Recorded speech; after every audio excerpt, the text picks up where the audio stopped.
A bank manager called the FBI on a black man moving his own money. Seconds later, the agents walked in and saluted him. It was just after noon on a warm Thursday in Little Rock, Arkansas. Sun high, air sticky, traffic buzzing, and the smell of fried catfish drifting from a food truck parked across from Jefferson State Bank on 4th Street. Inside the glass doors, the place was clean and cool, humming with quiet transactions. Nothing unusual, just folks trying to get on with their day. Then in walked Derek Langston, black man, late 30s, tailored charcoal gray suit, fresh fade, clean shaven. He had a presence to him, calm, sharp, quiet confidence, like a man who'd been places but didn't feel the need to talk about it. He moved with purpose but not urgency. No flash, no loud phone calls or fumbling papers, just a black leather briefcase and a firm handshake for the security guard near the door. "Afternoon, sir," the guard nodded. Derek nodded back, polite. "Afternoon." He made his way to the teller line and waited behind an older couple chatting about church and their grandson's football game. He didn't interrupt, just stood there patiently, eyes scanning the room. He noticed the manager's glass office tucked in the corner, 2 cameras in the ceiling, a young woman at the receptionist's desk chewing gum, clicking through TikTok, all filed away. He finally stepped up to the teller counter, greeted by a woman in her 20s. Her name tag read, Brianna. "Hi there. What can I help you with today?" "Yes, I'm here to finalize a wire transfer from my private account. I spoke with someone over the phone yesterday. They said I could come in to verify documents." "All right. Do you have your ID?" He handed it over, passport and a military-issued federal ID. As she looked it over, her friendly tone didn't change, but her posture did, just slightly. Shoulders stiffened, smile less natural. She tapped her keyboard. "One moment, sir." He didn't flinch, just stood quietly. She called a supervisor over, whispering something behind her hand. Then she motioned Derek toward a side area with seats. "Mr. Langston, would you mind stepping over there? My manager is going to come speak with you just to make sure everything's good to go." Derek raised an eyebrow. "Everything all right?" She forced a chuckle. "Oh yes, just standard for large transactions." He gave her a small smile and stepped aside, but the energy shifted. People around started to look, subtle, curious. He caught a glance from a man filling out a deposit slip. A woman in the loan line took out her phone. He sat, crossed his legs, and waited. But he noticed something. The manager, a middle-aged man with thinning hair and wire-frame glasses, Philip Corbin, wasn't coming out to greet him. He was standing in his office, staring at Derek. Then slowly, he closed the blinds. Derek's jaw set slightly. He checked his watch. 3 minutes passed, then 4. But that's when everything started to feel off. Derek didn't move. He'd learned the value of patience a long time ago, on surveillance in a desert city most Americans couldn't point to on a map. So he waited, watched. Then the blinds rattled slightly. Inside the office, Philip Corbin had a phone pressed to his ear. His lips were tight.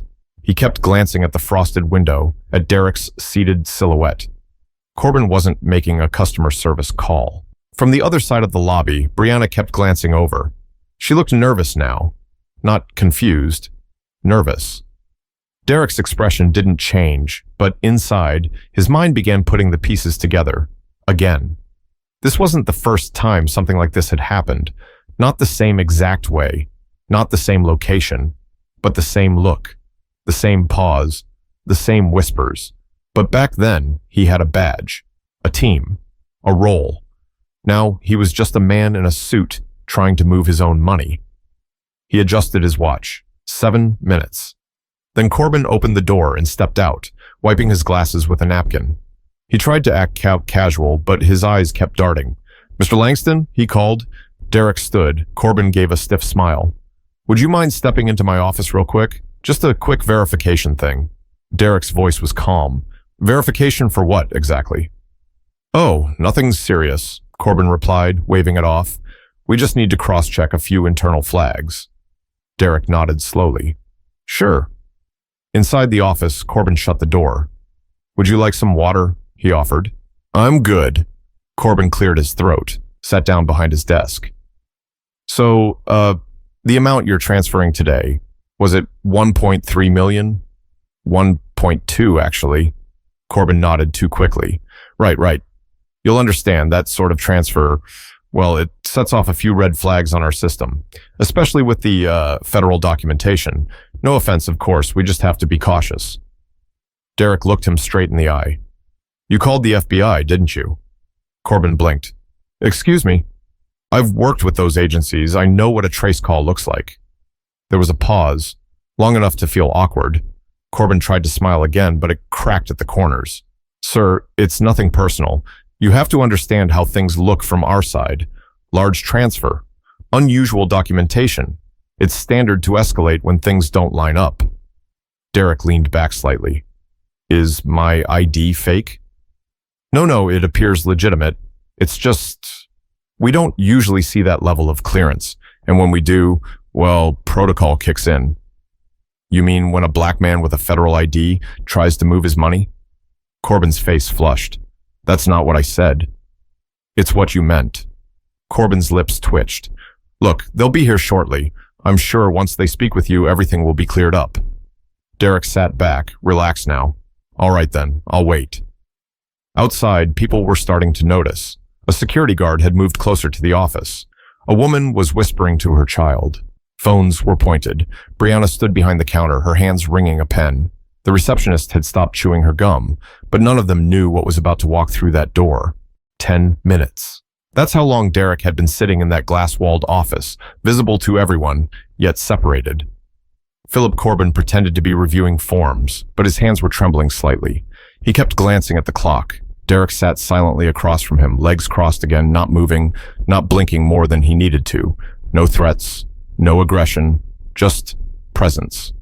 And that's what made Corbin sweat even more. He stood suddenly. I'm going to grab a manager from upstairs. Just stay put, Mr. Langston. Derek's voice was calm. Take your time. Corbin walked out fast, almost like he was escaping the room. But instead of heading upstairs, he went straight to the back hallway where the bank's private phone lines were, out of view. He didn't use his cell phone this time. He used the landline behind the fire exit door. Covered. Quiet. He called again. Yes, it's Philip Corbin, Jefferson State Bank, downtown branch. I already reported the incident. Yes, the man is still here. No, he hasn't left. He's in my office. Yes, African-American male, suit, late 30s. He presented some kind of federal ID, looks real, but I have concerns. Pause. Corbin looked around, lowered his voice. I think he's either impersonating someone or using stolen documents. I'm not sure. I just know something doesn't add up. He claims he's moving over $1 million. I've never seen a black client move that kind of money with that kind of documentation. Look, I know how this sounds, but something about this doesn't feel right. Another pause. Then the agent on the line said something that made Corbin freeze. His eyes narrowed. He lowered the phone from his ear for a second, like he wasn't sure what he'd just heard. Then slowly he lifted it back up. Wait, who? What do you mean he's flagged internally but not for fraud? What does do not approach mean? But before he could ask anything else, he heard it. Sirens. Not blaring, but not quiet either. A black SUV pulled up outside the bank. Then another, both with no markings. The glass doors opened almost in unison, and in walked two men in dark suits, earpieces visible, sunglasses on, walking like they already owned the space. Conversations stopped. Phones were lifted. Children pulled close. Customers stepped back. Brianna looked up, startled. Can I help you? The taller one held up a badge without saying a word. They scanned the room and walked straight toward the office. Corbin stood frozen near the back hallway, mouth slightly open. Inside the office, Derek was still seated, still calm. The first agent opened the door. Derek stood slowly. The agent removed his sunglasses. His eyes narrowed, not in suspicion, but in recognition. He stepped forward, stood in front of Derek, and saluted. Everyone saw it. Everyone. A hush fell across the entire bank. The second agent stepped in behind him and did the same. A quiet, respectful salute, as if greeting someone who had once outranked them. Sir, the first agent said, voice steady, we apologize for the delay. Corbin's mouth fell open. He took a step forward. Wait, what is this? He came in claiming he was... The agent turned. He didn't claim anything. You called us. On Colonel Derek Jerome Langston, former Deputy Director of the Joint Counterintelligence Task Force. The silence after that felt like it had weight. Brianna gasped. The receptionist dropped her phone. A man in the loan line whispered, "Oh my God." But the most silent person in the room was Corbin. He finally realized what he'd just done. Corbin couldn't speak. His mouth opened, but no words came out. The name hit him like a slap. Colonel, Counterintelligence. He tried to backpedal. I didn't know. He didn't say who he was. But Derek hadn't moved an inch. He stood tall, but not angry, not gloating, just present. The first agent, Agent Hines, turned to Derek again, his tone still formal. "Sir, our apologies for the public approach. When your name came through dispatch, we responded directly. We weren't given much information, just a flagged incident at a civilian bank." Derek nodded. "Understood." Agent Hines turned to Corbin. "Can you tell me what exactly made you call us in?" Corbin's face turned red. "There were irregularities." "Such as?" "Well, the amount, the ID, the documentation.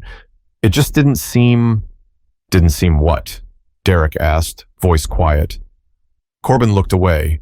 Agent Hines took a slow step forward. "You ran a check on him and flagged his federal credentials. Do you even know what it takes to get that level of clearance? You called us, assuming you were reporting a criminal. What you actually did was trigger a restricted file alert and nearly caused a federal panic." Corbin stumbled. I didn't mean any harm. I thought I was following protocol." "No, you weren't," Agent Hines snapped. "You were following your own bias." That hit different. The words bounced off the walls of the bank like someone had dropped a brick into still water. Derek finally spoke again, calm, controlled. "You didn't question the documents because they looked off.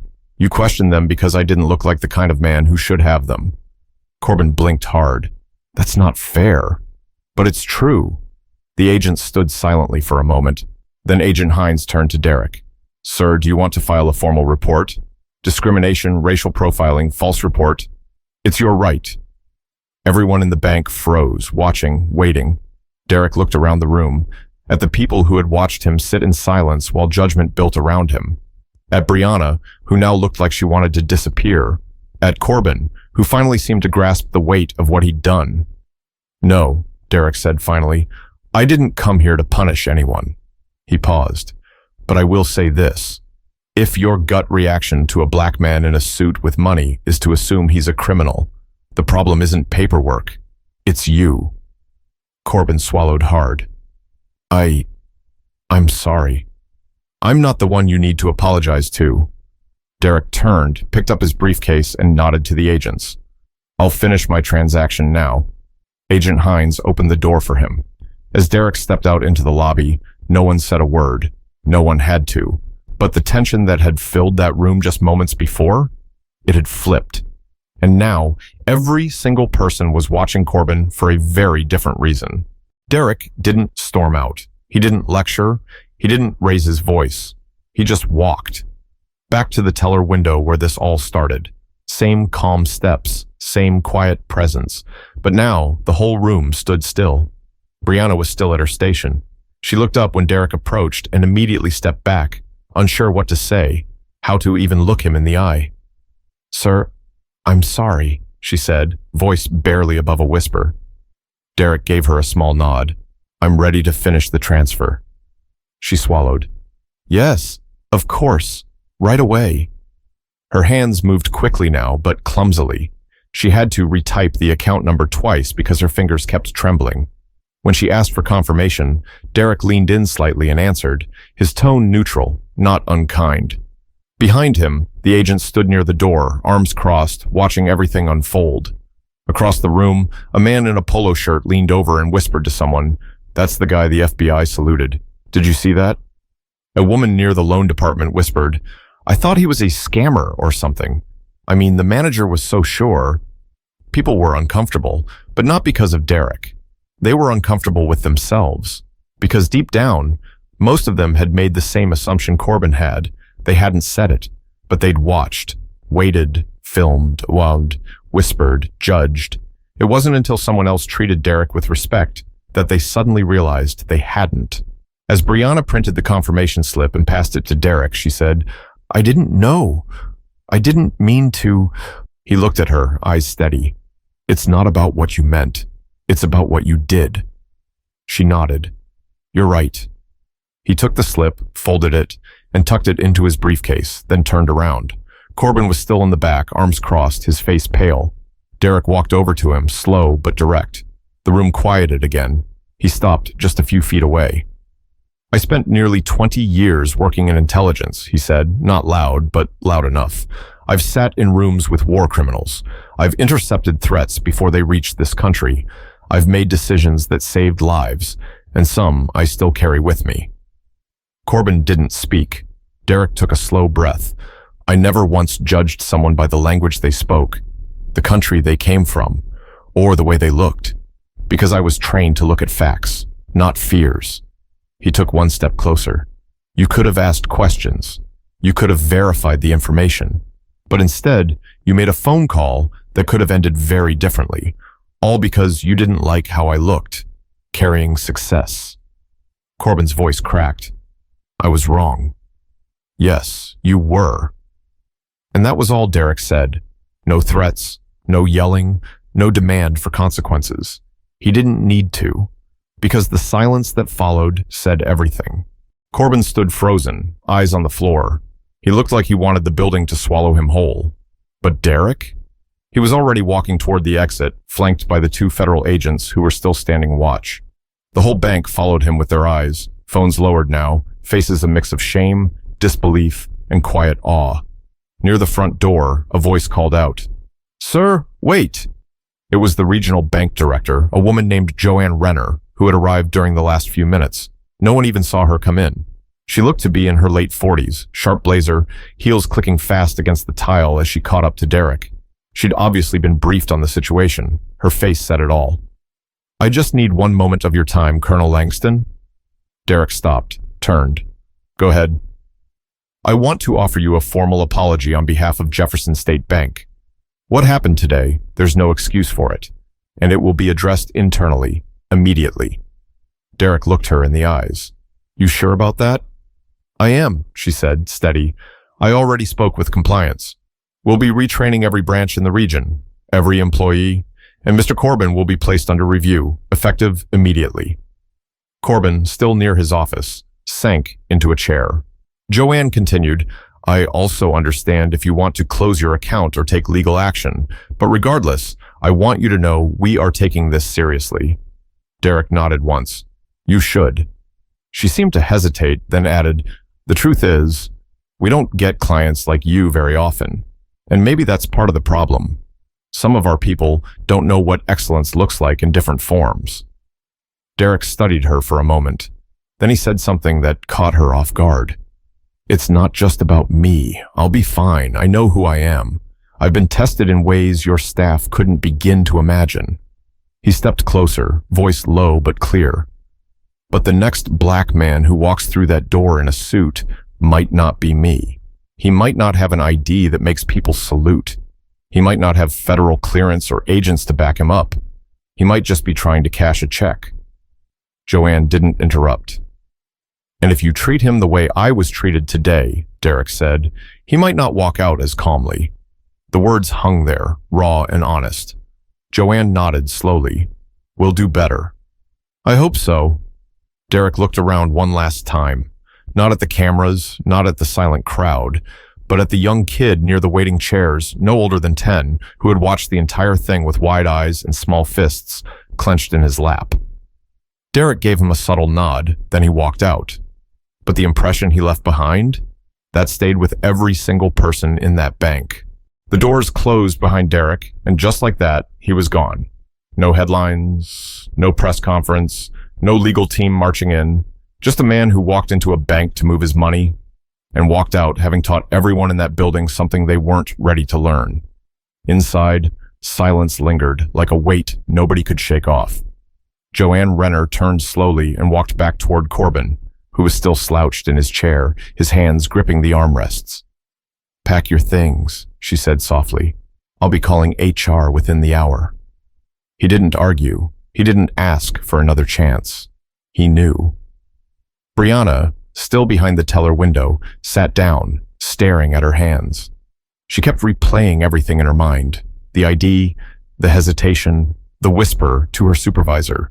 She hadn't called the FBI, but she hadn't spoken up either. "I didn't mean to treat him like that," she mumbled under her breath.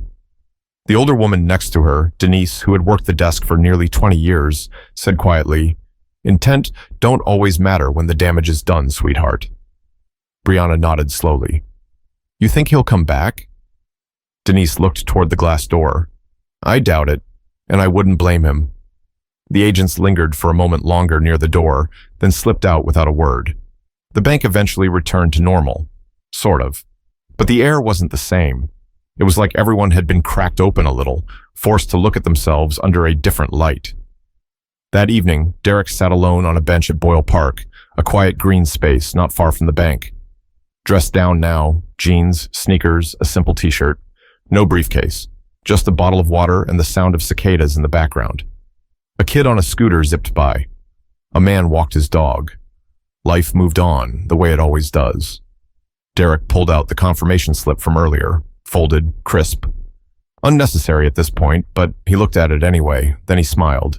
Just a little. Because the truth was, that day wasn't about him. Not really.